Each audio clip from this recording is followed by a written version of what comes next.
નમસ્કાર, YNN ન્યૂઝમાં આપનું સ્વાગત છે। સમાચારમાં વાત કરીએ તો કરમસદથી પ્રસ્થાન કરેલી લોહ પુરુષ સરદાર પટેલની 150મી જયંતિના ભાગરૂપે યોજાયેલી એકતા પદયાત્રા સિનોર તાલુકા માર્ગે આગળ વધતી આજે 8મા દિવસે મોટા ફોફળિયા મુકામે ભવ્ય સ્વાગત સાથે પહોંચી।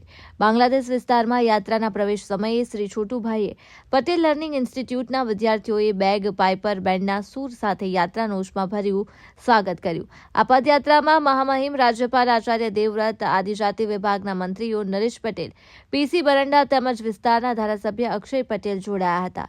1 કિલોમીટર સુધી પદયાત્રા સાથે જોડાઈ તેઓએ યાત્રાનો ઉમંગ વધાર્યો હતો। શાળાના પ્રવેશ દ્વાર પર રાજ્યપાલશ્રીને ગાર્ડ ઓફ ઓનર આપવામાં આવ્યો। શાળાના હરિયાળા મેદાનમાં યોજાયેલી સરદાર ગાથા સભામાં રાજ્યપાલશ્રીએ બારડોલી સત્યાગ્રહથી સરદાર તરીકે ઉભરેલા લોહ પુરુષના સંઘર્ષ તેમજ કલમ 370 દૂર કરીને અખંડ ભારતને મજબૂત બનાવનાર પ્રધાનમંત્રી નરેન્દ્ર મોદીના ઐતિહાસિક નિર્ણયોનો ઉલ્લેખ કર્યો। તેમણે સરદાર પટેલને અખંડ ભારતના સાચા શિલ્પી ગણાવ્યા। મહામહિમ રાજ્યપાલ આચાર્ય દેવદત્તજી માટે બેઠક વ્યવસ્થા માટે મોટી ખુરશી લાવવામાં આવી હતી, પરંતુ તેઓએ કોમન મેનની જેમ અન્ય મહાનુભાવોની જેમ સાદી ખુરશી ઉપર બેઠક લીધી હતી અને સાચા અર્થમાં સાદગીનું મહત્વ સમજાવ્યું હતું।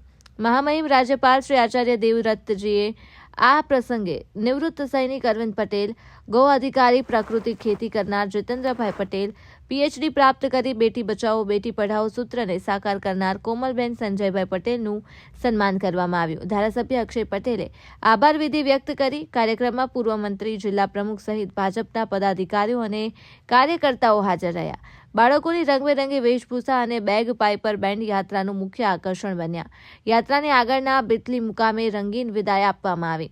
શ્રી છોટુભાઈ પટેલે લર્નિંગ ઇન્સ્ટિટ્યૂટ દ્વારા સમગ્ર આયોજન સુવ્યવસ્થિત રીતે પૂર્ણ કરવામાં આવ્યું હતું અને ઉપસ્થિત લોકોએ પ્રતિભોજનનો લાભ લીધો હતો।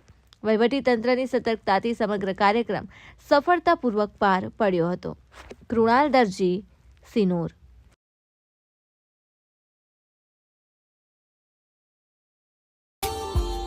Subscribe now and press the bell icon. Never miss an update.